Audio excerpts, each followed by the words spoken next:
Oke, Assalamualaikum warahmatullahi wabarakatuh. Pada video kali ini, saya akan menjelaskan materi mengenai alat analisa. It's gonna be pretty long video, so I hope you won't get bored. Jadi tolong tetap diperhatikan, bisa kalian pause, bisa kalian sambil minum kopi, sambil minum boba, silahkan. But please listen and watch this video because this is one of the most important material in strategic management. Oke? Oke, sekarang pertanyaannya adalah we have to start from the question ya. Jadi mengapa sih kita butuh analisis tools ya? Strategic management itu sebenarnya sangat kalau saya bilang sebenarnya cukup general gitu kan, karena begitu banyak hal yang harus di cover gitu kan. Kadang banyak pengusaha itu bertanya-tanya sebenarnya kenapa butuh strategic tools, kenapa enggak kalau ada isu tertentu langsung kita respon saja gitu kan. Kenapa seperti itu, kenapa tidak sebaiknya tidak seperti itu, karena ini saya quote dari salah satu dosen favorit saya di UGM. Beliau bilang bahwa because our common sense is not common. I always laugh at this. Saya selalu gunakan ini untuk beberapa situasi, tidak hanya di strategik atau di perusahaan, tetapi juga in daily lives. Biasanya saya seperti ini. Jadi intinya ketika kita merespon isu itu tanpa alat, karena alat nanti ada data dan sebagainya, informasi dan sebagainya, kita kan pakai common sense tuh. Padahal sebenarnya common sense kita kalau dipakai untuk strategic analysis atau strategic decision making itu umumnya itu nggak common gitu. We better not use it. We better not use our intuition. We better not use our how do you say gut gitu ya. Meskipun ada beberapa buku yang menyatakan bahwa untuk intuisi dan hunch itu bisa kok dipakai untuk strategi ya, tetapi dengan length of year yang sangat panjang, pengalaman panjang di dalam organisasi mungkin bisa dipakai. Tapi untuk general use sebaiknya tidak menggunakan instingnya. Pertama, kenapa sih kok kita butuh ini ya? Kenapa kok kita perlu yang namanya analisis tool. Pertama, analisis tool itu mengkoordinasi data. Jadi informasi yang digunakan itu based on data. Jadi database strategic formulation. Formulasi dari strategi itu berdasarkan data dan berdasarkan informasi yang clear. Informasinya ini juga harus berdasarkan fakta dan data. Meskipun sebenarnya sekali lagi untuk mengkategorikan informasi itu memang butuh tantangan ya, dan butuh proses sebenarnya. Which information, terus habis gitu bagaimana memproses information. Nah, itu memang butuh satu proses yang lain sebenarnya, dan itulah gunanya information system management gitu ya. Nah, dari kumpulan informasi dan fakta yang kita proses ini, kita bisa prioritize akhirnya gitu. Jadi alat analisa yang kita pakai nanti itu bisa memungkinkan manajemen untuk menentukan kebutuhan pengambilan keputusan. Jadi di situasi seperti apa kita itu bisa mengambil keputusan yang mana gitu loh. Nah, intinya gitu. Itulah gunanya strategic analysis, itulah gunanya alat analisa, karena kita bisa memprioritaskan dari semua kemungkinan-kemungkinan dan semua nilai-nilai yang itu bisa mendukung keputusan manajemen dan meraih keunggulan kompetitif. Itu kita bisa prioritaskan yang pertama itu yang mana sih. Nah, itulah gunanya alat analisa. Nah, yang berikutnya adalah proses power.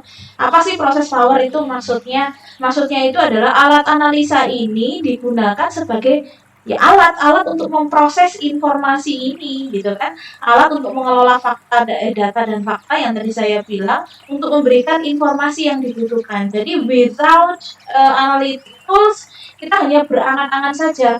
Ada datanya misalkan, oke, cek ada datanya, kita kumpulin, terus itu diapain gitu kan.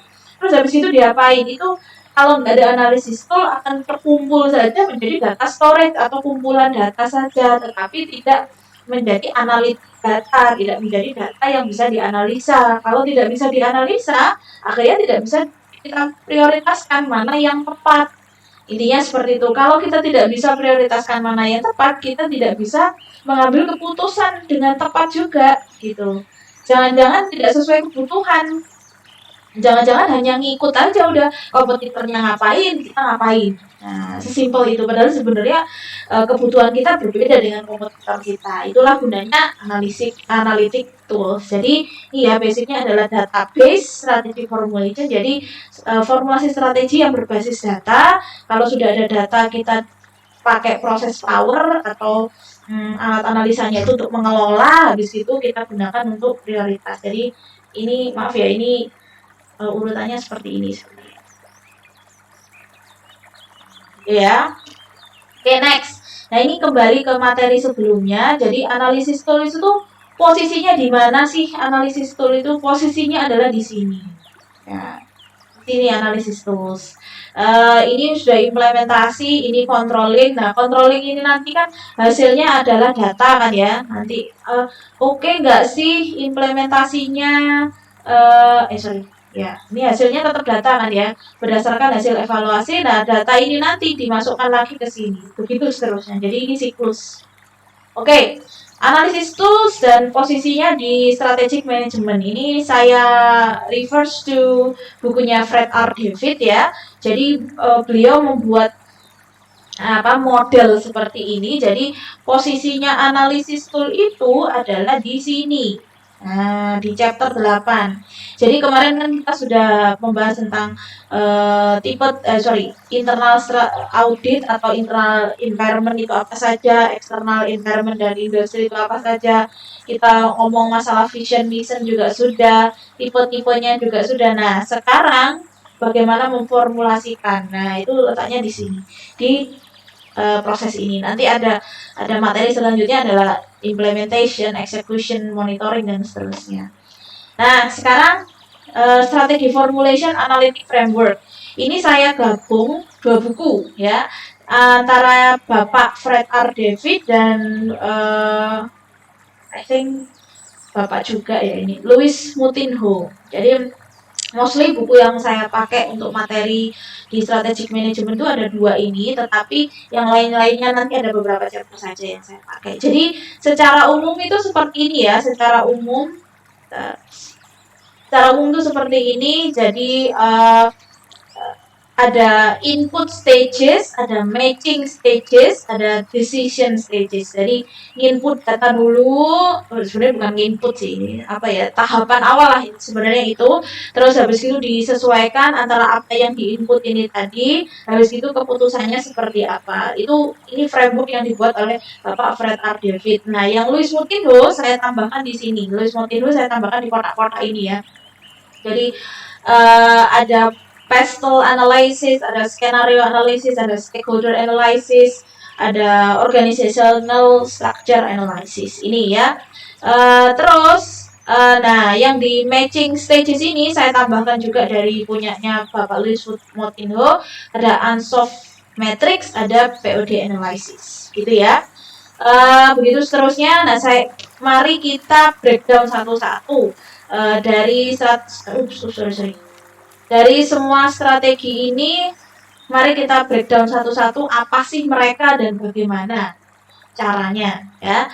Nah, sebelumnya kan kita sudah belajar tuh tentang Porter 5 Forces sama value chain analysis. Porter 5 Forces ini ada di materi external environment, di external environment and industry kalau nggak salah. Nah, value chain analysis dan RBV, resource based view, ini ada di lingkungan internal. Jadi ini ada di lingkungan eksternal dan industri, yang ini di materi lingkungan internal ya. Jadi kalau lupa silakan cek videonya lagi.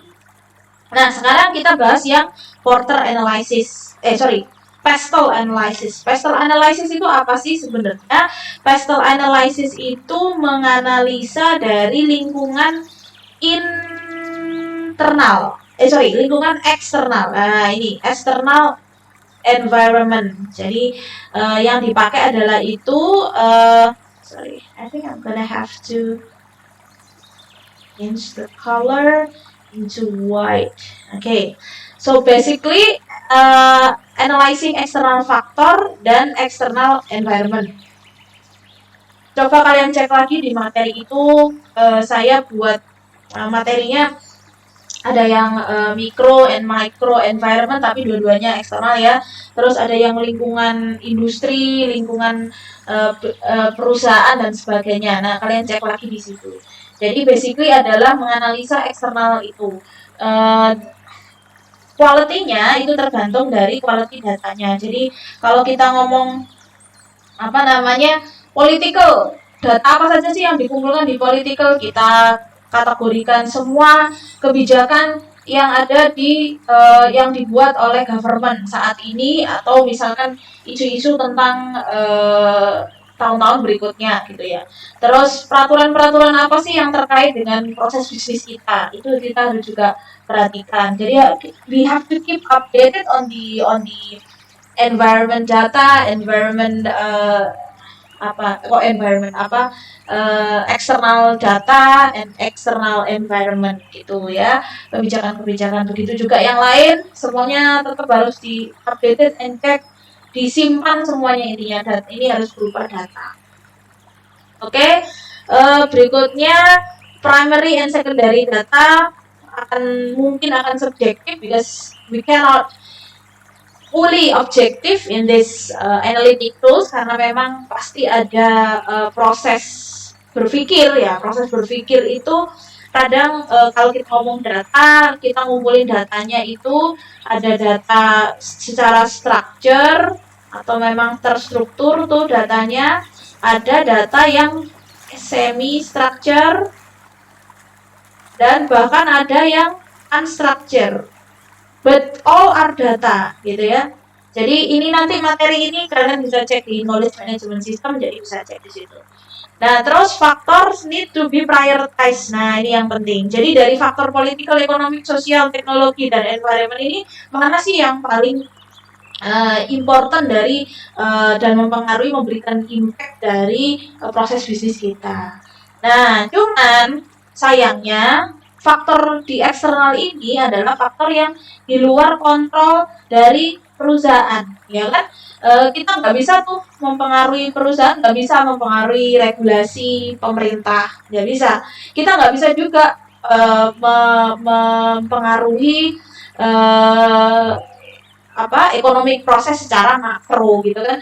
Apakah kita bisa dengan jual beli barang kita bisa mengatur moneter secara keseluruhan Indonesia? Kan nggak bisa, intinya gitu. Sosial juga begitu, teknologikal juga begitu, environmental juga begitu, legal factor juga begitu. Nah, lalu kalau memang sudah di luar kontrol kita, terus ngapain kita? Kita buat itu menjadi resiko. Because these factors represent risk. Jadi resiko bentuknya nanti data itu akan dikelola sebagai resiko. Jadi kayak misalkan tadi policy tentang misalkan hubungan bilateral antara Indonesia dengan Jepang gitu, misalkan ada isu itu, nanti akan ada kerjasama itu. Nah, efeknya ke perusahaan kita itu apa gitu, misalkan apakah nanti akan memberikan ancaman, apakah nanti akan memberikan opportunity. Kalau memberikan ancaman, ya kita harus list ancamannya itu apa saja sih yang mungkin terjadi. Jadi kayak seakan-akan kayak suuzon gitu ya, seakan-akan kayak suuzon, but that's how the risk work, how the risk management works gitu ya. Jadi nggak apa-apa, dibuat saja risknya itu kalau dari political saja, belum yang ekonomik, sosial, dan selanjutnya gitu ya. Jadi yang pertama adalah dikumpulkan datanya, habis itu kita prioritaskan ya, habis itu kita buat bentuknya menjadi daftar resiko gitu ya. Jadi dari isu-isu mengenai eksternal kita prioritaskan mana yang paling berdampak, habis itu dari list itu kita buat apa ini ya, apa mana risiko dari dampak itu, mana yang paling beresiko, mana yang less risk dan sebagainya. Sebenarnya ada sih alatnya untuk menilai resiko ini sendiri, yang saya tahu namanya FMEA. Mungkin kalian bisa penasaran ya, apa itu FMEA, silakan. Ini yang saya pakai untuk beberapa perusahaan yang pernah saya terlibat, biasanya pakainya FMEA. Oke, berikutnya berikutnya adalah skenario analysis. Skenario analysis ini apa? Skenario analysis ini adalah lanjutan dari resiko tadi sih sebenarnya. Jadi resiko-resiko tadi, tapi kalau di Pestel tadi kan eksternal saja ya. Tapi kalau ini tuh bisa eksternal, bisa internal gitu ya. Bisa eksternal, bisa internal, dan mana sih yang paling tidak bisa kita kontrol. Nah, uncertainty ini kan ketidakpastian, karena tidak bisa kontrol, makanya kita susah untuk menentukan kepastiannya gitu, tidak bisa dikontrol, susah menentukan kepastiannya, makanya kita bisa tentukan apakah tingkat tingkat ketidakpastiannya itu rendah ataukah tinggi gitu ya. Nah, ini mungkin bisa dikaitkan juga sama resikonya tadi. Nah, bisa juga dikaitkan sama resiko gitu. Itu juga bisa. Resiko mana yang paling memberikan ketidakpastian, resiko mana yang bisa kita kontrol nantinya kalau itu terjadi. Nah, itu juga bisa. Nah, efeknya ke ke firm ini seperti apa? Ini bisa dikuantitatifkan, bisa dikuantitatifkan atau bisa dikualitatifkan, itu juga bisa, terserah. Yang pasti ini bentuknya, jadi kita mereview apa saja, terus skenario-nya itu apa saja. Skenario itu bisa resiko dan tindakan ininya kita, respon kita, ataukah kita sekedar keep in check gitu kan, atau kita pakai contingency plans. Contingency plans ini jika impactnya ke perusahaan itu rendah, tetapi jika impactnya ke perusahaan tinggi tetapi ketidakpastiannya itu rendah, itu kita pakai contingency. Contingency itu apa ya? Contingency. Contingent. Apa ya saya tiba-tiba? Ya itulah ya, nanti kalian cek. Ini ya posisinya di mana, itulah langkah yang harus kita lakukan. Apakah review, apakah skenario, apakah keep in check. Skenario ini how to respond ya. Apakah hanya sekedar keep in check, jadi dimonitor saja, ataukah pakai contingency plans. Nah, ini kan tadi yang saya bilang, uncertainty apa sih? Uncertainty itu adalah daftar resiko tadi yang saya bilang tadi ya. Uncertainty itu basically adalah daftar dari resiko. Nah, ini yang tadi saya bilang juga. Jadi impact on firm ini adalah perkiraan dampak secara kuantitatif. Ngopi dulu.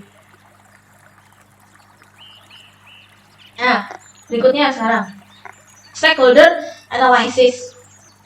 Stakeholder analysis ini apa? Stakeholder analysis ini adalah pertama kita melakukan bukan dua langkah ya, tetapi dua kegiatan. Jadi ini bukan tahapan ya, sebenarnya ini dua kegiatan dilakukan dua-duanya, boleh satu saja boleh. Tapi yang pertama yang harus ditentukan kalau menurut saya adalah mapping dulu. Mapping dulu sebenarnya. Ini menurut tingkat kepentingannya ya, subjektif dari saya, but you can have different opinion, that's up to you, as long as you have concrete explanation why you have that kind of opinion gitu ya. Jadi stakeholder mapping matrix ini yang pertama adalah kita lihat dari kita kategorikan dulu ya. Kita kategorikan dulu stakeholder kita, listnya. Jadi kita buat listnya dulu, kita buat list stakeholder kita itu apa saja. Mulai ini semuanya ya, stakeholder itu kan sangat luas sekali ya. Bisa employees, bisa community, government, suppliers, dan berbagai macam party gitu, berbagai macam pihak itu kita buat listnya dulu. Nah terus habis gitu bisa kita lihat powernya mereka itu di mana. Kalau misalkan customer mungkin di tinggi ya, powernya dia mungkin customer ada di sini.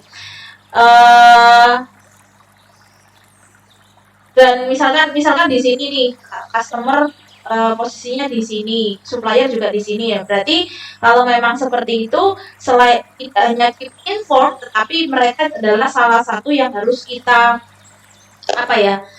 yang harus kita monitor closely dan kita kasih service yang sebaik-baiknya gitu ya.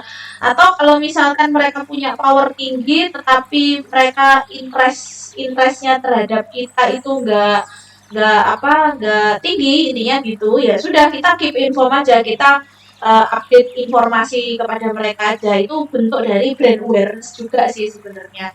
Kalau misalkan posisi stakeholdernya itu powernya terhadap memberikan dampak terhadap perusahaan kita rendah, dan mereka interestnya terhadap perusahaan kita juga rendah, ya sudahlah. Hanya kita mungkin keep inform tetapi tidak rutin ya, jadi mungkin setahun sekali atau 6 bulan sekali gitu kan, intinya seperti itu. Terus kalau powernya rendah tetapi interestnya terhadap perusahaan kita tinggi, ya sudah keep satisfy aja, karena bisa saja intinya membangun loyalty saja ya gitu. Loyalty itu sekali lagi tidak hanya dari customer ke kita ya, tetapi dari supplier ke kita itu juga loyalty juga untuk. Jadi kita beli ke dia meskipun kita sebagai pembeli, dia penjual, tetapi kita pun sebenarnya juga dinilai loh sama supplier itu. Jadi posisinya tidak bisa dianaktirikan lah, intinya seperti itu. Nah ini juga sama sih sebenarnya. Ini bentuknya tabel gini aja ya. Jadi dibuat dulu listnya yang seperti ini. Habis itu lah kalau ini dikategorikan seperti ini. Ini dikategorikan mana yang primary, mana yang secondary, mana yang key. Nah, jadi mana yang utama, mana yang pendukung, dan mana yang kunci. Nah, itu dikategorikan. Terus kita buat evaluasi atau asesmennya, dampaknya seperti apa sih ke kita gitu. Nah, terus strateginya kalau primary itu seperti apa, secondary itu seperti apa, kalau key itu seperti apa, itu akan berbeda-beda. Sekali lagi, potensial strategik ini atau sebagai bagian dari stakeholder analysis ini bisa digabung dengan analisis-analisis yang lain ya, other analysis. Karena nggak bisa kita pakai pakai strategic toolsnya, pakai stakeholder analysis saja deh, yang lainnya nggak perlu, juga nggak boleh seperti itu. Setidaknya 2 atau 3 nanti matching ya, disesuaikan satu sama yang lainnya. Nah, berikutnya stakeholder analysis dan sekarang organizational structure analysis, value chain analysis dan RBV sudah ya. Nah, sekarang organizational structure analysis itu apa sih?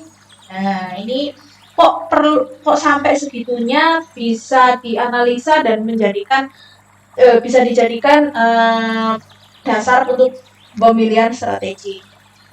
Pertama, collaboration is vital ya. Sekarang itu nggak bisa kita punya tim, nggak usah tim yang banyak ya, tim kecil pun collaboration itu penting, ya kan? Nah, ini katanya Pak Steve Jobs juga, almarhum ya, Pak Steve Jobs, working together is one of the major keys to success. Jadi sebenarnya bekerja sama itu adalah kunci utama kesuksesan gitu ya. Itulah mengapa dalam strategik itu proses tadi yang di awal itu ada staffing, ada mana ya yang di awal tadi,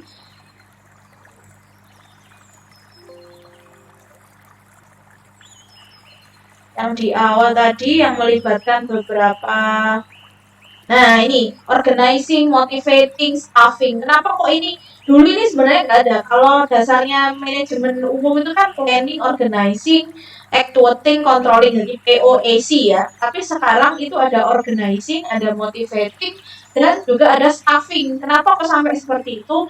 Karena sekali lagi apa eh, eh, pentingnya kolaborasi dan teamwork ya, karena di dalam organisasi itu apa sedikit-dikitnya sumber daya manusianya, tapi tetap meskipun sedikit tetap harus harus dikolaborasikan, working teamnya harus kuat, intinya seperti itu.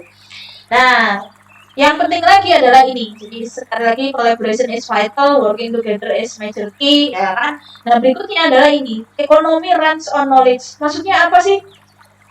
Knowledge itu kan sumbernya dari manusia, ya kan? Maaf ya, ini saya gambarnya gini aja ya. Ini intinya manusia. Jelek banget. Ya, intinya gitu. Knowledge ini basically kan sebenarnya dari manusia toh. Nah, jadi ekonomi itu pada dasarnya adalah bergerak berputar dari dan untuk manusia kan gitu kan. Nah, kalau bahasanya eh, partai itu dari dan untuk rakyat. Nah, intinya gitu-gitulah.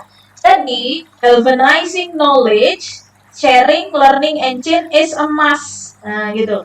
Jadi, galvanizing itu kayak memotivasi, intinya gitu ya. Memotivasi knowledge sharing, proses belajar, dan perubahan itu suatu keharusan. Bahkan sudah tidak bisa dihindari lagi gitu ya. Itulah mengapa dalam organisasi sekarang itu pentingnya knowledge sharing. Kalau kalau perusahaan sudah sudah punya teknologinya, namanya knowledge management system. Nah, itu jadi knowledge management system ini storage itu apa ya, menyimpan dan mendistribusikan knowledge antar divisi, intinya gitu. Knowledge itu apa ya, ini ya macam-macam ya. Bisa mulai dari dokumen, bisa dari analisa, bisa dari wisdom atau kebijakan gitu, quote-quote mulai dari yang tingkatnya operasional, mulai dari SOP, manual instruction dan sebagainya, sampai ke wisdom dari leader gitu, misalkan organization culture dan sebagainya, value, filosofi. Nah, dalam organisasi itu perputaran knowledge itu harus diorganize, intinya gitu. Tujuannya kenapa kok seperti itu? Karena biar sumber daya manusianya itu tidak diam di posisi itu saja selama bertahun-tahun dan tidak ada perkembangan. Nah, itu jenis organisasi yang tidak bagus itu salah satunya adalah itu. Jadi kayak misalkan Anda masuk di organisasi itu posisinya staff admin gitu misalkan, nanti 10 tahun lagi Anda tetap di staff admin itu, berarti itu perusahaan itu tidak menerapkan knowledge sharing dan learning intinya gitu. Jadi enggak kalau bisa, makanya rolling rolling posisi itu bagus, tujuannya adalah knowledge sharing ini. Jadi seperti itu ya.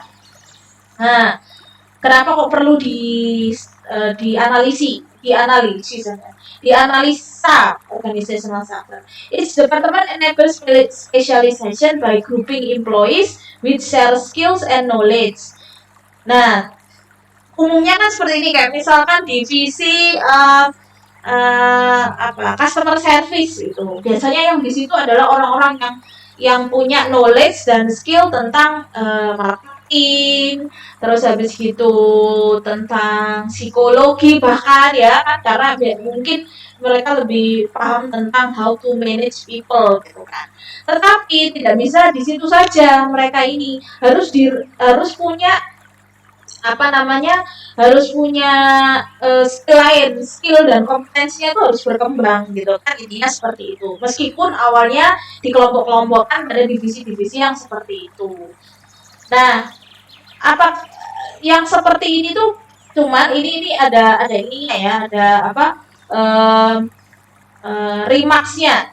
Ada remarksnya di sini adalah sebenarnya rolling itu dan pengelompokan yang bisa di rolling itu hanya umumnya bukan hanya ya, umumnya hanya bisa dilakukan ketika proses justisnya itu menerapkan operasi yang rutin. Jadi kayak misalkan tadi teller gitu ya, teller itu sekarang kan masuk bagian dari customer service.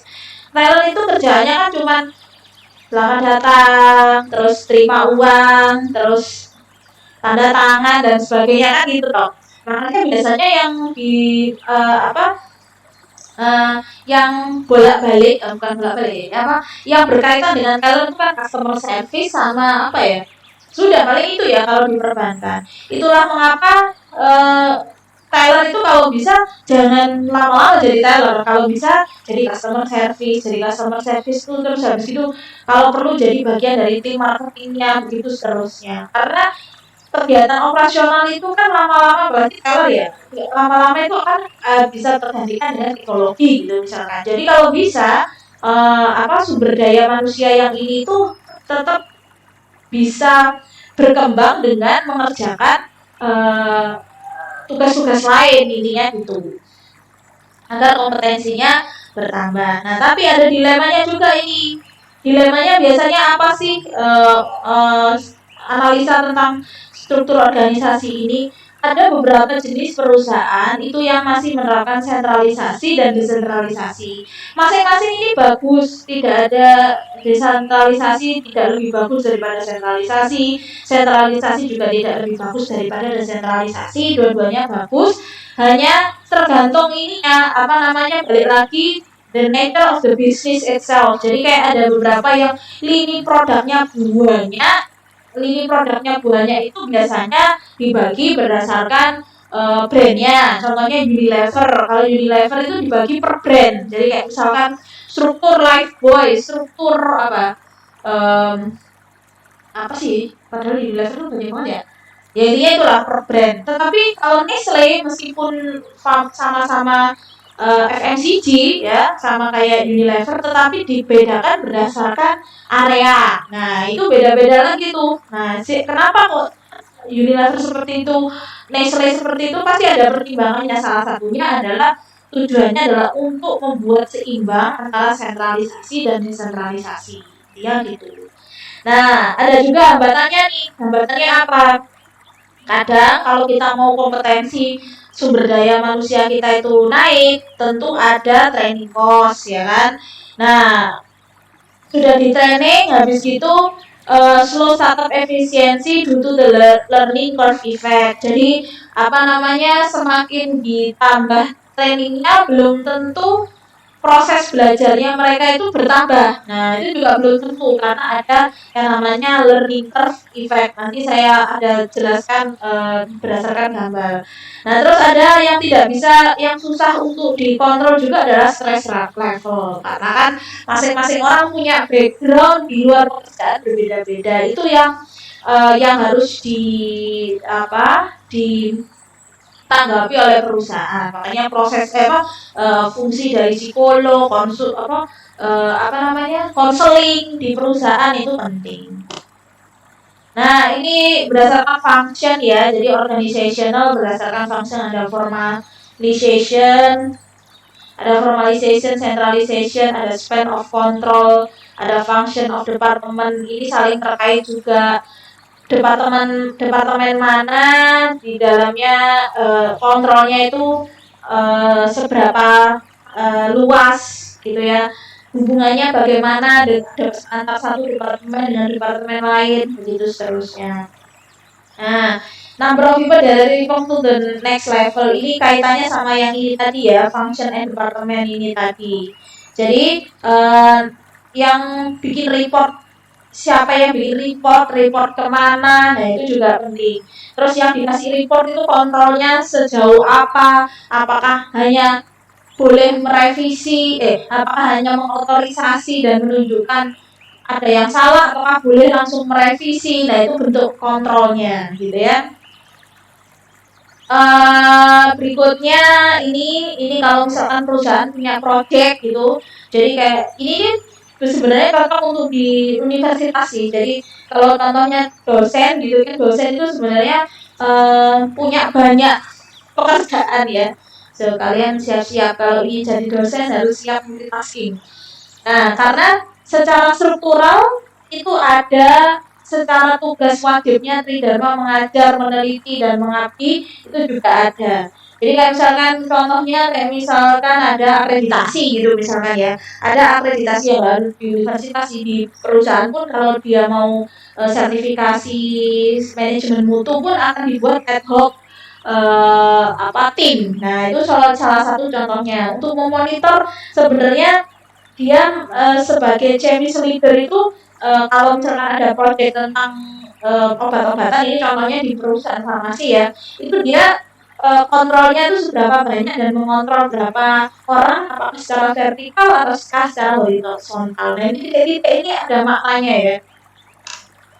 Gitu. Nah ini yang confirm jika perusahaan itu terkait dengan banyak ini contohnya bisa ini apa yang tadi saya bilang Nestle ya, jadi kayak product development partnernya itu ada di Kanada, ini research and developmentnya, terus call centernya ada di India, terus desain packagingnya ada di Belanda, terus accountingnya ada di UK, nah assembly-nya perakitannya ada di Indonesia. Nah itu bagaimana itu mengorganisasinya dan menganalisanya pasti akan berpengaruh terhadap pengambilan keputusan strategik juga.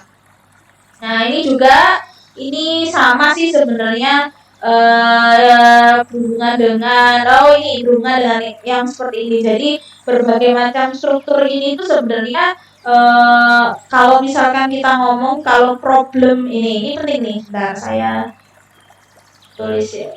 Nah, problems with tall hierarchy. Jadi yang hierarkinya tuh panjang ke atas ya, secara horizontal, vertikal ya, secara vertikal yang terlalu panjang ke atas itu biasanya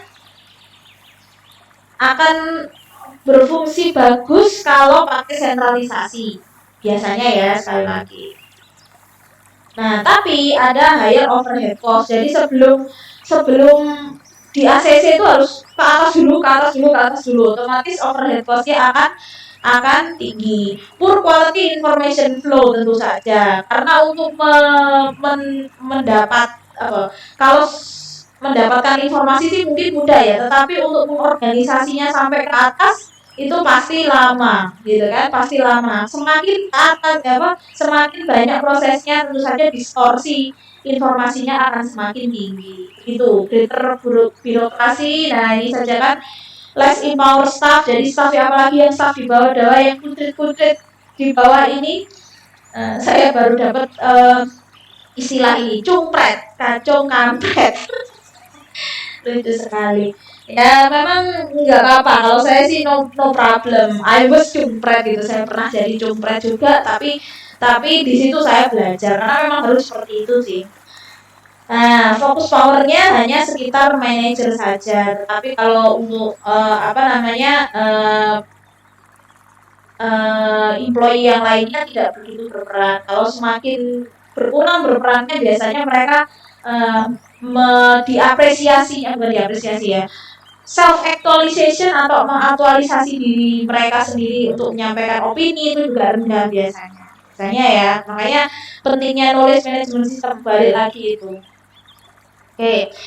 Terus berikutnya ini yang tadi saya bilang learning curve effect. Jadi kayak misalkan semakin banyak kita ngasih training, sharing knowledge dan sebagainya, belum tentu performance-nya itu naik juga gitu.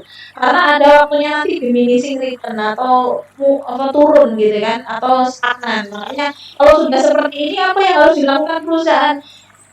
Ditanyain lagi, what do you want in this job gitu. Biasanya seperti itu ya. Kalau tugasnya HRD itu biasanya seperti itu, nanyain gimana, kamu bosan gak, ada masalah apa, kira-kira ketika dari rolling pekerjaan ini kamu menemukan masalah apa, atau misalkan hambatannya di mana, kamu pengen berkembang di mana lagi. Nah kayak gitu itu berarti waktunya kalau sudah posisi diminishing return ini waktunya untuk refresh itu salah satunya adalah evaluasi lagi.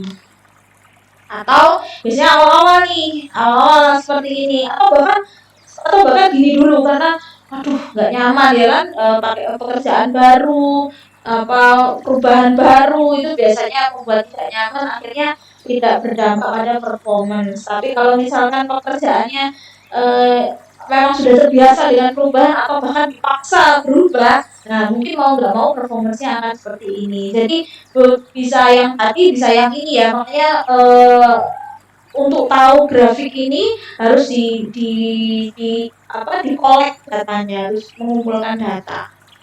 Nah, berikutnya adalah external factor evaluation and internal factor evaluation matrix atau IV dan EV matrix. Nah, kita kasih contoh saja ya, ini yang ada di buku sebenarnya ada jadi ada poin-poinnya sebenarnya poin di SWOT analysis. Jadi ada strength, internal itu biasanya ngomongnya kekuatan ya, ada kelemahan. Nah, itu kan asalnya dari internal faktor. Nah, ini harus kalian, kita kalau bikin ini tuh harus jeli ya, harus jeli betul divisi kita tuh apa saja, ngapain saja, kelemahannya di mana, kekuatannya di mana. Nah, itu bisa dilihatnya dari di proses bisnis dan divisinya.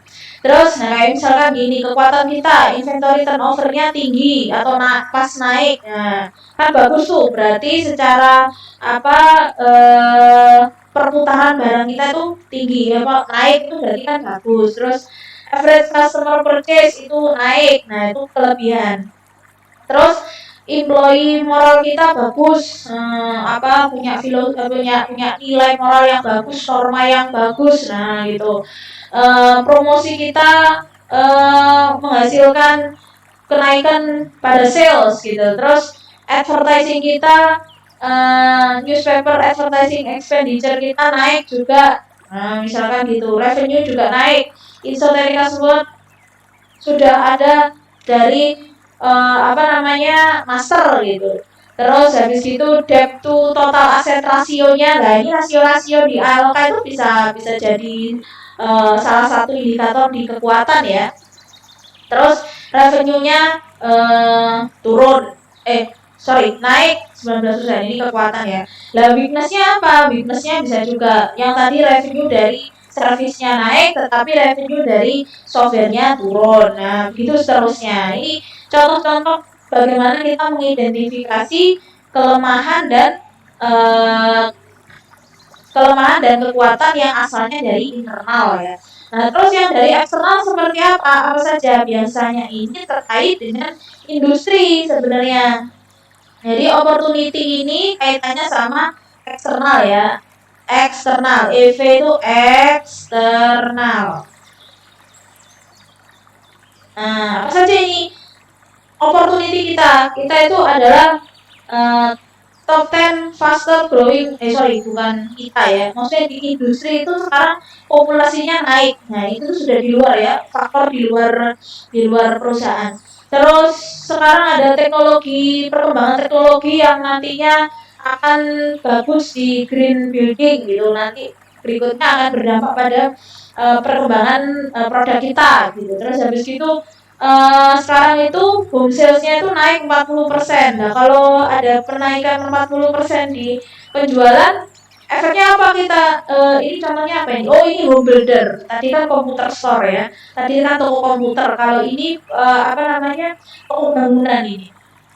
Jadi sekarang itu penjualan rumah itu naik. Nah, kan itu di luar penjualan rumah itu maksudnya di luar penjualan dari organisasi kita ya, tetapi kayak data penjualan KPR gitu kalau di Indonesia. Jadi kayak misalkan permintaan KPR itu naik, jadi data-data eksternal seperti itu kita kumpulkan, mana yang memberikan opportunity atau peluang bagi perkembangan yang memberikan dampak bagi perusahaan kita, itu kita buat listnya. Trade itu juga dibuat listnya, ancamannya kita buat listnya apa saja. Ini semuanya adalah data eksternal ya, namanya aja EV, external factor. Terus kita buat weight-nya ya. Weight itu dampak ini ya, dampak sebenarnya weight sama rating ini sangat subjektif sebenarnya. I have to say that. Jadi weight itu apa ya? Weight itu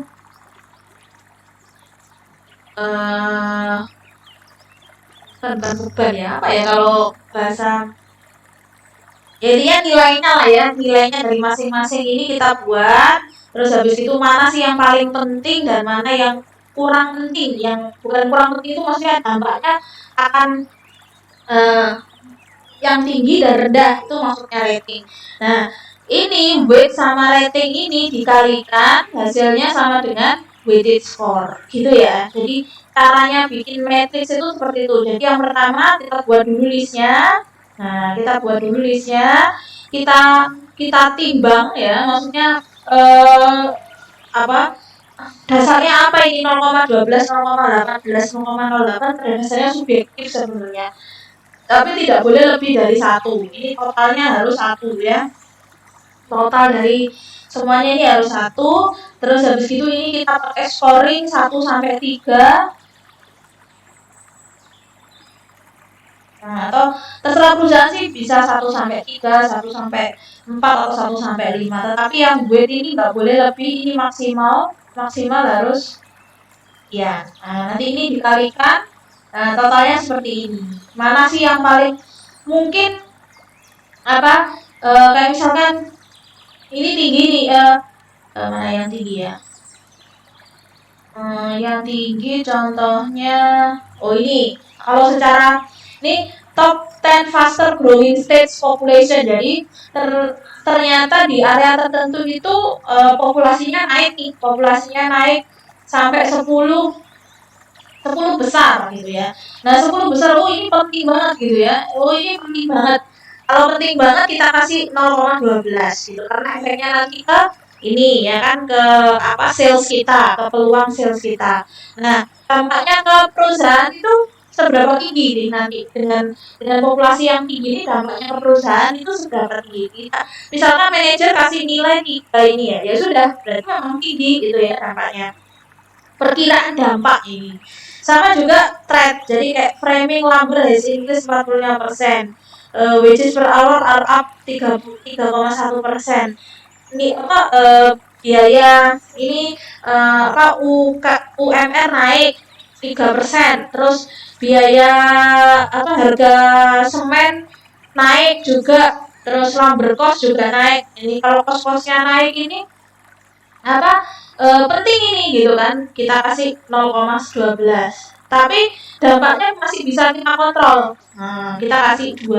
Nah, contohnya seperti itu. Jadi pada dasarnya weight dan rating ini kelihatannya ada angka-angkanya gini, sebenarnya subjektif dari manajer. Nah, biar subjektifnya semakin diminimalisasi, bagaimana caranya ya kita kumpulkan data sebanyak-banyaknya, gitu kan ya. Kayak misalkan angka-angka ini 45%, 61%, padahal ini data eksternal semuanya loh ya. 69%, 44%, ini kan kita nggak bisa sekedar kayaknya naik 3,1% deh, kayaknya naik 69%, enggak. Ini tuh benar-benar kita kelola dari data eksternal, terus habis itu kita kelola kenaikannya berapa persen dan sebagainya gitu. Nah, berikutnya. Oke, sekarang competitive profile matrix. Competitive profile matrix ini sebenarnya sederhana saja sih, makanya ini bentuknya simple chart or table. Caranya evaluation factor yang pertinent atau yang jelas gitu ya untuk industri di perusahaan kita tuh, kita masuk di industri yang mana, yang membedakan produk dan servis kita dari kompetitor. Nah, bisa memasukkan fitur dan benefit dari faktor ini. Nah, yang sederhana bentuknya ini dulu. Jadi kita posisinya itu di mana? Apakah di sini? Apakah kita sudah memiliki competitive advantage, sudah superior, di mana? Ataukah kita masih tengah-tengah? Nah, gitu. Sekali lagi ini cukup subjektif ya, tetapi masih sering dipakai juga. Nah, ini yang detail, ini yang tadi saya bilang features and benefit. Nah, ini bisa nih kita buat detail seperti ini.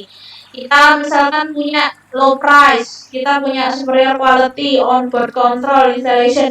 Nah ini kok kelihatannya sombong-sombong gini ya, ya enggak. Ini harus dianalisa apakah ini memang yang membedakan produk kita dengan kompetitor, itu yang harus diperhatikan betul ya.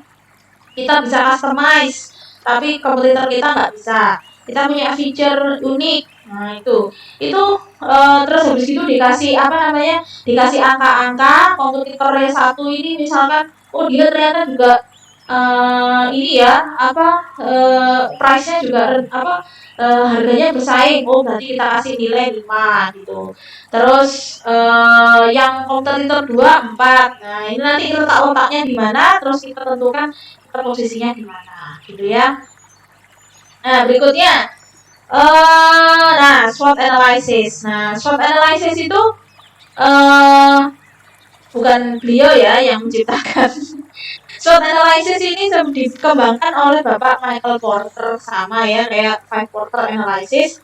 Nah ini tuh yang tadi kan ada kita mengidentifikasikan kekuatan, kelemahan, yang ini asalnya dari internal, yang tadi saya bilang internal factors and internal audit. Kalian cek di buku juga detailnya. Yang di materi sebelumnya kan saya sampaikan, tetapi saya hanya sampai divisi marketing ya. Yang lain-lainnya kalian bisa baca bukunya, atau kalian bisa bikin brainstormingnya sendiri sesuai materi saya, boleh silakan. Terus habis gitu, nah opportunity and threats ini asalnya dari external factor dan external audit juga. External audit itu maksudnya bukan KAP, itu bukan ya, maksudnya mengevaluasi faktor-faktor eksternal, intinya gitu. Nah nanti kalau bedanya kalau di SWOT analysis ini nanti digabungkan nih, WO strategis itu yang mana? Kayak misalkan population-nya tinggi nih kan ya, population-nya tadi kan contohnya tadi home builder itu ya, toko bangunan itu populasinya naik 10%. Kekuatan kita adalah kita punya promosi yang bagus dan inventory kita bagus. Oh, berarti kita bangun buka toko kecil lagi, kayak counter kecil-kecil yang bisa menyebar ke populasi yang naik tadi gitu, contohnya ke daerah-daerah yang populasinya naik. Nah terus kalau kita bisa mengidentifikasikan opportunity sama sorry, kok WO sih, WS ini WS ya, salah ini bukunya. Sorry, OS ini, SO ini bukan WO. SO itu strength and opportunities ya, ini bener WO. Kalau ini bener WO, weakness sama opportunity. Jadi kayak misalkan software revenue kita turun tapi populasinya naik, jadi kita purchase land to build new store saja gitu, kayak misalkan seperti itu. Nah ini contoh-contohnya ya, jadi harus saling terkait. Ini kalau bentar, oh salah, berarti saya buat ya, jadi kayak misalkan WO ini SO strategis ini dicocokkan, hasilnya ini, terus ini dicocokkan, maksudnya dilihat satu-satu, terus hasilnya ini, terus ini ST strength and nah ini kita buat strateginya ini. Nah kalau yang ini strateginya hasilnya ini gitu ya, jadi harus berbeda-beda, tidak hanya asal bikin strategi, disesuaikan dengan weakness dan threat. Nah berikutnya adalah space matrix. Space matrix itu apa? Jadi space matrix balik lagi ya, kita tuh harus mendefinisikan, membuat daftar dari variabel atau daftar dari faktor-faktor itu. Nah sekarang kalau di space matrix ini variabelnya itu dikategorikan ini: financial position, competitive position, stability position, ataukah industry position. Jadi ada 4 poin ini, FP, CP, stability, dan industri. Jadi posisi keuangan kita itu gimana, posisi bersaing kita gimana, apakah kita kestabilan posisi kita di industri itu seperti apa, terus di industri kita itu posisinya di mana. Terus habis itu dibuat numerical value-nya, dikuantitatifkan, kita hitung ya average-nya. Terus habis itu diplot average ini, habis itu kita buat digambar gitu ya. Nah, jadi kok contohnya seperti ini nih. Financial position kita return on, contohnya adalah ini, return on investment, leverage. Nah, berarti penting banget kan kalian belajar AKLK. Nah, ini salah satunya untuk sangat bisa dipakai untuk strategic decision making, untuk pengambilan keputusan strategik. Working capital, cash flow, inventory turnover, earning per share dan sebagainya. Teknologi changes-nya, contoh ini contoh ya, poin atau variabel indikator di financial position, di stability position, industri, dan juga kompetitif gitu. Jadi dibuat, kalian nanti baca sendiri ya apa saja sih kategorinya. Terus habis gitu, nah setelah itu terus posisinya kita di mana? Setelah dihitung tadi, setelah dikasih angka-angka, jadi sama kayak ini tadi, kayak IVEV itu dikasih apa skor-skor gitu. Terus habis itu kita buat ininya apa? Gambarnya gitu. Nah, kalau ini contohnya domino pizza ternyata posisinya di sini. Jadi kalau kalau kuadran ini itu sudah ditentukan ya. Jadi kuadran yang ini itu sudah konservatif namanya, kuadran yang ini itu agresif, ini kompetitif, ini defensif. Jadi dari hasil perhitungan tadi kita kasih skor, terus di rata-rata kita bikin ininya, kita bikin apa namanya titiknya kita itu di mana? Misalkan di sini ya sudah, berarti kita posisinya adalah defensif. Defensif itu apa ya? Sudah bertahan saja dengan strategi yang sudah ada. Atau kita konservatif. Konservatif itu misalkan apa ya? Strategi konservatif itu kayak misalkan ya sudahlah kita apa namanya? Stay saja begini. Konservatif itu apa ya? Oh, konservatif itu apa ya konservatif? Saya kok lupa ya. Nanti kalian cek ya. Kalau konservatif itu strateginya seperti apa. Kalau agresif ini jelas. Jadi kayak misalkan advertising secara intens, promosi dan sebagainya. Kalau kompetitif ini kita kaitkan dengan kompetitor kita. Kayak misalkan kompetitor kita punya apa, kita meresponnya seperti apa. Terus kita mau mencapai market share kenaikan market share yang seberapa banyak. Nah, itu kompetitif. Nanti kalian baca ini di buku. Saya lupa konservatif itu yang seperti apa. Oke. Oh, ini sorry. Ternyata ada, saya lupa. Pusing ini ya. Konservatif ini, market penetration, market development, ini contoh-contoh ya, contoh-contoh strateginya. Penetration ya sudah market baru, terus habis itu kita kembangkan market baru, kita kembangkan produk baru, itu konservatif. Jadi ya sudahlah, stay cool, yang seperti biasa saja, intinya gitu. Nah, kalau yang agresif itu backward sama forward integration. Jadi agresif itu kayak misalkan kalau backward itu kaitannya sama supplier kita. Jadi kayak misalkan kita beli supplier, salah satu supplier. Contohnya ini kalau ini tuh Indomie ya kan. Indomie itu kan dia awalnya dulu cuma produk Indomie, tetapi sekarang sudah beli segitiga birunya. Itu kan backward, jadi beli suppliernya. Contohnya seperti itu. Atau forwardnya, kita beli saluran distribusinya. Nah, itu terus market penetration, product development, terus kita kembangkan diversification. Agresif ini Indomie banget ya ini, agresif ini ya. Bahkan menurut saya Indomie itu nggak pernah nggak agresif. Meskipun kelihatannya sudah mendapatkan banyak pendapatan, tapi sepertinya kalau saya lihat dari strateginya itu selalu agresif. Tapi ya nggak apa-apa. Apakah memang mungkin posisinya dia di sini, saya nggak tahu kan gitu. Karena saya tidak melihat angka-angka yang mereka buat kan, kita tidak tahu. Atau kalian bisa ketemu nanti silahkan dulu. Nah, kompetitif ini seperti apa? Kompetitif ini sebenarnya sama kayak agresif, tetapi nggak pakai diversifikasi produk. Oh, ini contohnya. Kalau yang agresif ini, Wings itu kan diversification produknya, baik itu produknya terkait atau tidak terkait. Kalau dulu itu dia sabun-sabun doang kan gitu kan. Nah, sekarang dia sudah masuk ke industri makanan, seperti itu. Nah, defensif ini bahaya. Oh, berarti ternyata Domino Pizza tadi defensif itu berarti sudah hampir titik-titik untuk turun ya. Defensif ini apa, Cak? Karena dia salesnya sudah mulai turun, terus habis gitu apa namanya market penetrationnya nggak berhasil dan sebagainya, itu berarti dia harus defensif. Defensif itu ngapain? Salah satunya adalah apakah perlu di liquid atau di divestiture atau di retrench gitu. Nah, berikutnya nah, sekarang BCG.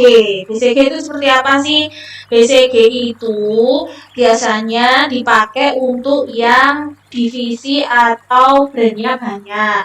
Jadi atau lini produknya itu banyak. Jadi berdasarkan multidivisional. Nah, gitu ya. Jadi misalkan Honda, terus kapal api. Nah, itu bisa nih pakai BCG. Honda itu kan produknya macam-macam tuh, lini apa divisinya kan dibagi kalau Honda itu kalau nggak salah divisinya itu dibagi berdasarkan sama kayak Unilever, berdasarkan brandnya. Jadi Honda itu kan macam-macam tuh, ada Honda Beat, ada Honda Scoopy, ada Honda apa lagi, macam-macam ya, Honda Tiger dan sebagainya. Nah, masing-masing itu kan segmennya berbeda-beda. Nah, segmen yang berbeda itu posisinya di mana segmen itu kalau di industri? Industrinya kan sama nih, industri otomotif, tetapi kan pasarnya berbeda-beda ya kan, pasarnya berbeda-beda. Saya kasih contoh saja ya, contohnya itu Honda.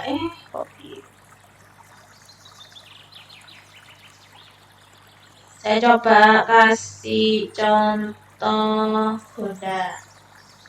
Honda. Jadi yang brandnya atau divisinya macam-macam kan, ada Scoopy, dia ada Scoopy, ada Beat, terus ada apa lagi ya? Tiger itu Honda bukan sih? Suzuki ya, nggak tahu lah ya. Ya itu intinya seperti itu. Nah, masih industrinya kan sama tuh, industrinya dia sama-sama otomotif. Nah, tapi kan pangsa pasarnya dia berbeda-beda. Nah, itu letaknya di mana nih kalau di industri itu? Nah, terus contoh lainnya apa ya? Contoh lainnya kayak misalkan kapal api yang tadi saya bilang ya. Contoh lainnya misalkan kapal api. Kapal api itu produknya kan macam-macam. Ada kapal api sendiri, ada Excelso, ya kan? Ada ABC. Nah, ini kan segmennya berbeda-beda,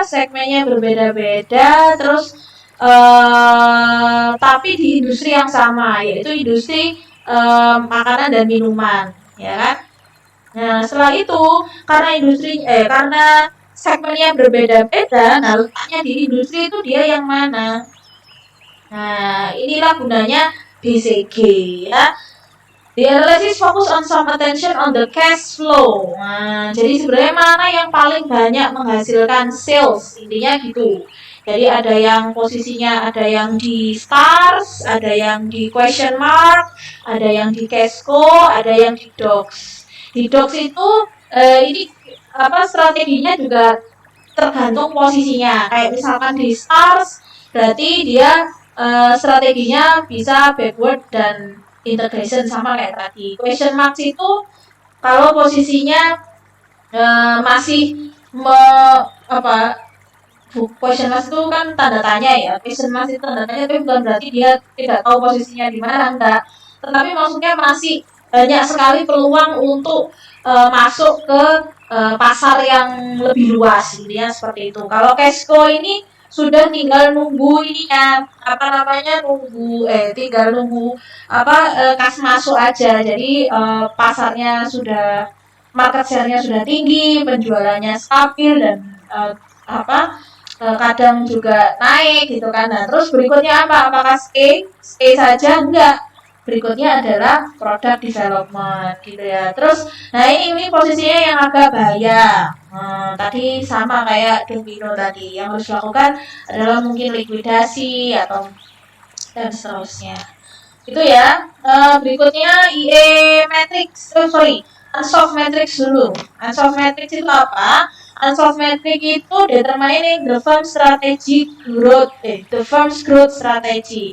The firm growth strategy ini kaitannya sama apa? Nah ini ya, firm's growth strategy.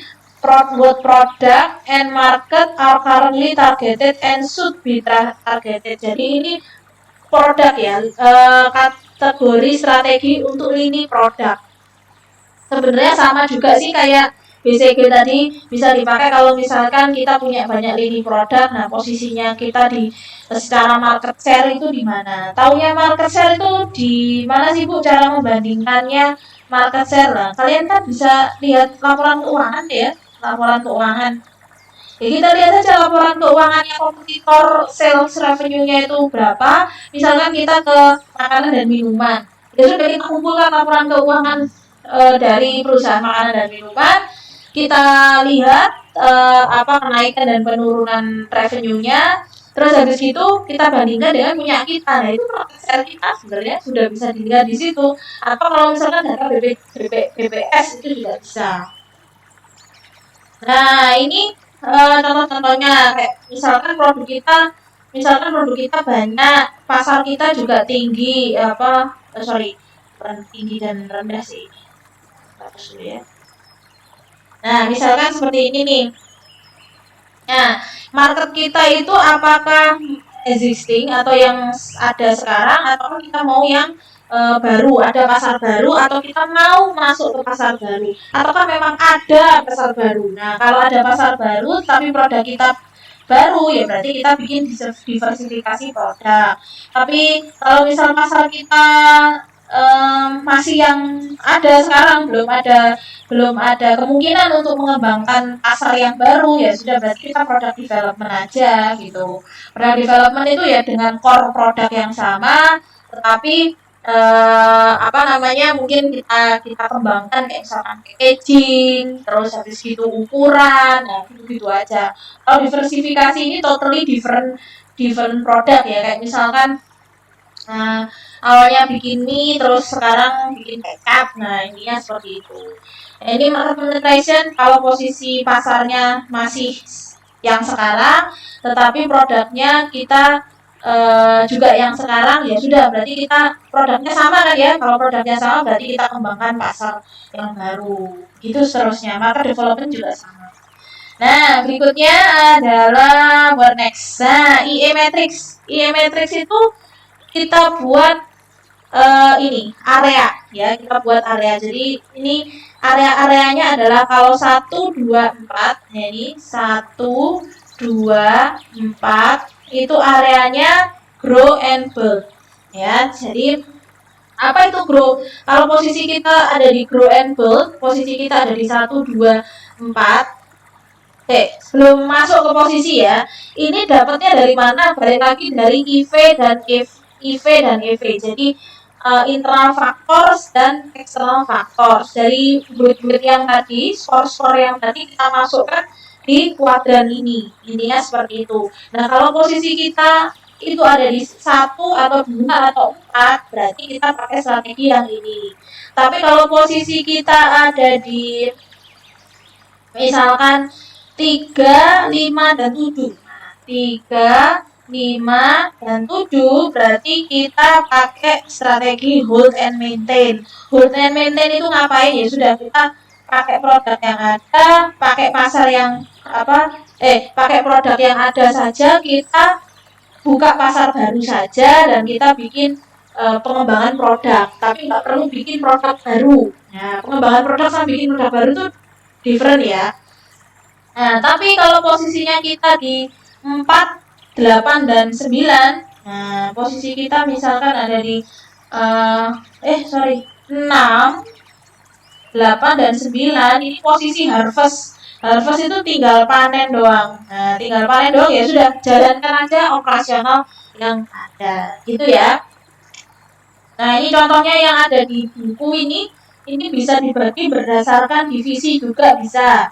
Berdasarkan divisi. Jadi masing-masing divisi ini biasanya sekali lagi untuk perusahaan yang produknya banyak ya, atau brandnya banyak, itu kita bagi. Jadi kayak misalkan Honda tadi, ini divisi 1 ini Honda Beat, divisi 2 ini Honda Scoopy, 3 itu apa, dan seterusnya. Itu juga bisa. Atau misalkan Unilever lah ya.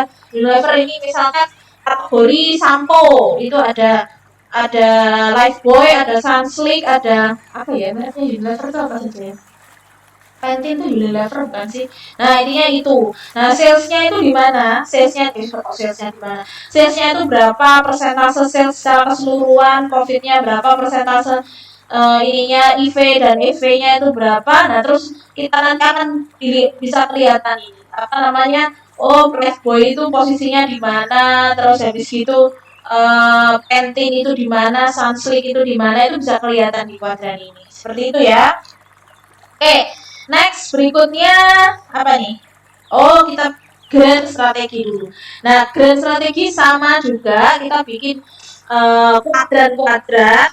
Sebenarnya strateginya mirip-mirip sih ya, ada market penetration dan sebagainya. Tapi kan yang sebenarnya bukan masalah mana strateginya, tetapi kita harus tahu dulu posisi kita di industri itu seperti apa. Itu yang harus kita tahu. Ini juga sama loh, kan? Contoh strateginya tuh mirip-mirip. Contoh strateginya itu mirip-mirip loh, kan nggak jauh beda. Tapi yang penting adalah kita itu di posisi yang mana, itu loh yang penting. Karena strategi itu sebenarnya kan hanya pengambilan keputusan ya, tetapi kita harus tahu posisi kita di mana dulu. Jangan kita pakai kuadran, kita posisinya di kuadran 2, kita pakai strategi di kuadran kita posisinya di kuadran 4, kita pakai strategi di kuadran 2. Nah, salah gitu. Jadi sebenarnya strategi itu hanya keputusan saja. Yang penting yang tadi yang harus dikelola data segitu banyaknya itu adalah sebenarnya untuk menentukan posisi kita itu di mana, kan gitu kan. Kalau kita belum tahu posisi kita di mana, kita pilihan strateginya pun juga akan mengsle ya gitu ya, salah juga. Nah, berikutnya adalah apa nih? Oh, berikutnya decision. Nah, oh salah ini. Ini POD dulu ya, jadi di sini dulu. Oh, salah, apa-apa.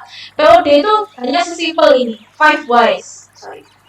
Hanya bertanya kenapa. Nah, ini saya sering bertanya ini di skripsi ya. Jadi nanti kalau kalian siap-siap kalau saya uji, pertanyaan saya hanya mostly saya hanya menanyakan mengapa, dan mengapa. Saya jarang sekali bertanya apa.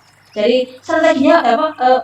Research metodenya pakai apa, saya pasti pertanyaan saya mesti adalah mengapa kamu pakai topik itu, mengapa perusahaan itu, mengapa research method itu, dan seterusnya. Begitu juga untuk pemilihan strategi. Jadi ini tuh asalnya dari Toyota sebenarnya. Jadi ini filosofi Toyota ya. Jadi di setiap ada problem ya, pertamanya dia ada problem dulu, terus habis itu bertanya apa, kenapa, mengapa seperti itu tuh beberapa kali. Kalau di Toyota tuh 5 times minimum, at minimum ya. Jadi misalkan why di inventory turnover is low, mengapa turnover persediaan itu rendah, itu isunya ya kan, isunya. Nah, pertanyaan berikut 5 whys-nya adalah pertanyaan mengapa, 5 mengapa dari isu itu adalah misalkan mengapa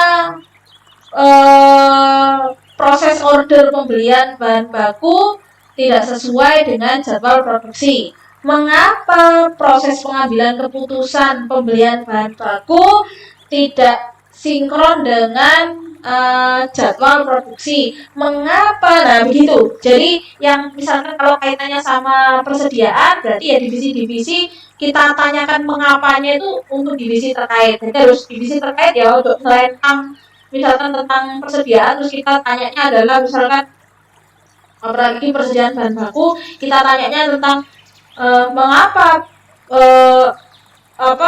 tingkat penjualan turun. Nah, itu kan gak ada hubungannya, itu kan masih tahapan panjang ya kan. Atau mengapa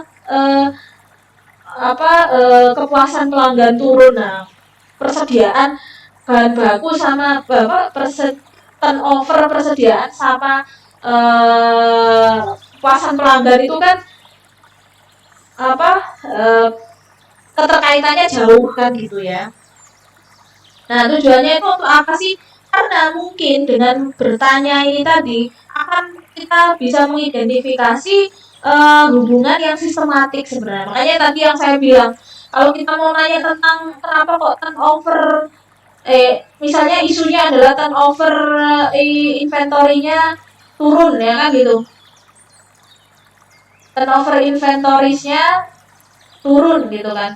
Berarti kalau kita ngomong kaitannya sama inventories berarti yang terkait kan divisi pembelian ya toh, divisi gudang, divisi persediaan, divisi PPIC, nah kan begitu. Jadi ini ditanyakan semua, mengapa.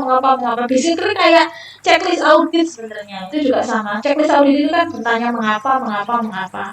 Bisa melibatkan grup yang paham tentang proses bisnisnya. Jadi shop floor ini maksudnya di divisi operasional.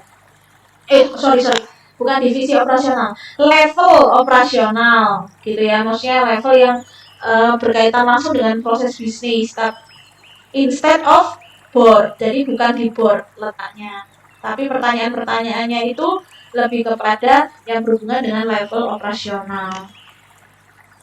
Nah yang terakhir, nah ini yang tadi yang belum ini ya, adalah decision process atau quantitative strategic planning matrix. Nah ini sudah kita pakai nih strategi-strateginya. Nah tadi kan sudah ditentukan tuh, oh strategi market penetration, strategi product development, kita bikin alternatif strateginya,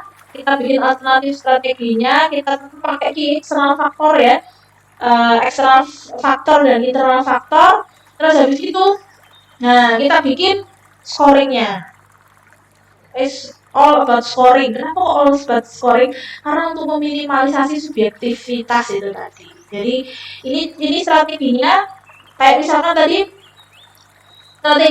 misalkan market penetration strategi konkretnya adalah buy new land atau membeli tanah baru ya, membeli tanah dan store toko baru gitu misalkan. Itu kan market penetration. Atau kita ngomong tentang strategi bertahan, misalkan kita merenovasi ke toko yang sudah ada saja gitu misalkan. Itu alternatifnya kan ada dua. Nah alternatif 1 dan 2 ini kita kaitkan dengan, balik lagi kita kaitkan sama key factors-nya. Terus habis gitu kita lihat scoring AS dan TAS-nya. AS dan TAS-nya itu, bentar ya, saya lupa singkatannya apa. AS dan TS bukunya Fred R. David. AS and TS. Ini, jadi di bab ini ya, nanti kalian bisa lihat semuanya.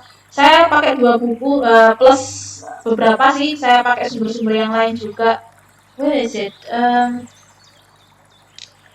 Decision stage. Nah ini. AS dan TS itu adalah ini attractive scores-nya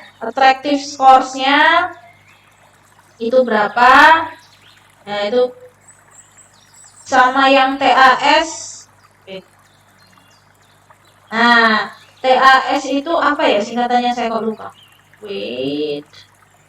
Nah ini total dari attractive scores. Jadi total attractive scores itu TAS dan AS-nya adalah attractive scores.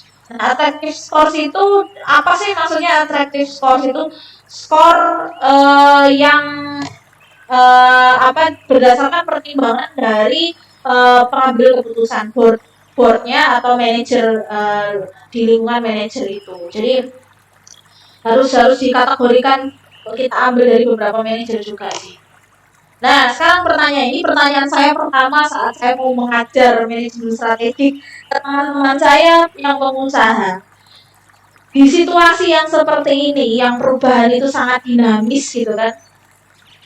Bagaimana kalian menentukan analisis tools mana yang tepat untuk organisasi yang jenis apa? Makanya pertanyaan saya adalah with so many analysis tools, which suitable statistic tools for which organization. Jadi strategic tools yang mana sih yang cocok untuk organisasi yang jenis apa atau yang mana juga gitu. Saya diketawain beberapa teman saya, cuma gitu. Sekarang itu tidak begitu penting beli strategic tools. Yang penting itu adalah kita paham tentang agility. Kalau dia menjawabnya tentang agility. Jadi kemampuan perusahaan untuk merespon dan berubah cepat, apalagi kayak perubahan yang seperti ini ya, ada COVID, terus nanti nggak tahu lah tahun depan itu ada isu apa gitu kan, kita nggak ngerti ya. Terus cek the risk and tools pointnya. Jadi dari sekian strategi ini, ketika kita merespon itu maksudnya menghasilkan suatu alternatif strategi. Dari alternatif strategi itu, mana sih yang resikonya paling tinggi? Resiko itu bisa kita pertimbangkan dampaknya yang paling tinggi itu apa? Dampaknya itu bisa dari cost, bisa dari operasional perusahaan gitu kan, itu juga bisa. Nah, dari beberapa resiko-resiko itu, mana sih yang resikonya paling rendah dan mana resikonya yang paling tinggi? Kalau teman saya bilangnya itu pakai kategori ini aja, benih pakai kategori, dia bilangnya pakai kategori pro and kontra. Sesimpel itu sebenarnya, pro and kontra. Jadi dibuat listnya, dibuat daftarnya, ya resiko-resiko dan daftar eksternal faktor lah, intinya faktor, daftar dari faktor, terus habis itu dampaknya atau resikonya, risknya. Nah, masing-masing risk ini ada pro and kontra.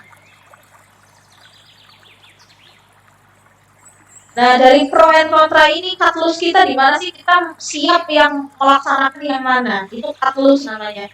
Maksudnya ketika memang resiko itu mencapai dampak tertentu, kita siap melepaskan strategi itu. Nah, itu namanya katalus ya. Ini bisa dipakai untuk semuanya sih, nggak hanya strategi. Kayak misalkan kalau saya sendiri saya terapkan kayak misalkan kapan sih saya harus berhenti mencari beasiswa gitu misalkan, adalah ketika posisinya misalkan dari pilihan-pilihan yang saya list gitu, itu 3 dari 5 memang sudah tidak menawarkan beasiswa itu pada tahun tertentu, ya sudah, berarti saya adalah ya sudah, berarti saya harus mencari strategi yang lain. Contohnya adalah seperti itu, bisa kalian pakai untuk sehari-hari juga. Nah, jadi ini ya agility ini. Yang berikutnya adalah kalau saya balik ke nature of business. Jadi ini pemikiran saya sendiri. Kalian harus paham betul proses bisnis kita itu seperti apa. Sekali lagi, if we don't understand ourselves, we don't know what to do next. Jadi kalau kita nggak paham nih tentang strategi bisnis, proses bisnis kita sendiri, besar kemungkinan kita tidak tahu tentang apa yang harus kita lakukan ke depan. Sama juga dengan strategi gitu ya, yang merupakan bagian kumpulan dari manusia-manusia. Jadi basically organization is the running of people. Jadi basically secara pada dasarnya organisasi itu adalah bagaimana orang itu bekerja. Cuman organisasi kan kumpulan orang, kalau individu ya kita sendiri. Nah, berikutnya yang paling penting, apply. Kalau sudah kita tentukan strateginya, apply, dievaluasi, diimplementasikan, dievaluasi. Setelah dievaluasi kita menemukan data-data tentang errornya di mana dan sebagainya, kita organize lagi, repeat, begitu seterusnya. Dimulai repeat, balik lagi ke sini, begitu seterusnya. Jadi seperti itu ya. Akhirnya selesai materi ini. Memang ini materi yang panjang. Itulah, semoga kalian tidak bosan karena seems like it's so complicated. Nanti saya kasih tugas yang bisa kalian praktekkan langsung biar kalian paham langsung gitu ya. Oke, terima kasih. Semoga materi hari ini bermanfaat. Semoga kalian tidak bosan. Kalau bosan di pause dulu, habis itu ditonton lagi dan didengarkan lagi gitu ya. Terima kasih, semoga bermanfaat. Saya akhiri dulu. Assalamualaikum warahmatullahi wabarakatuh.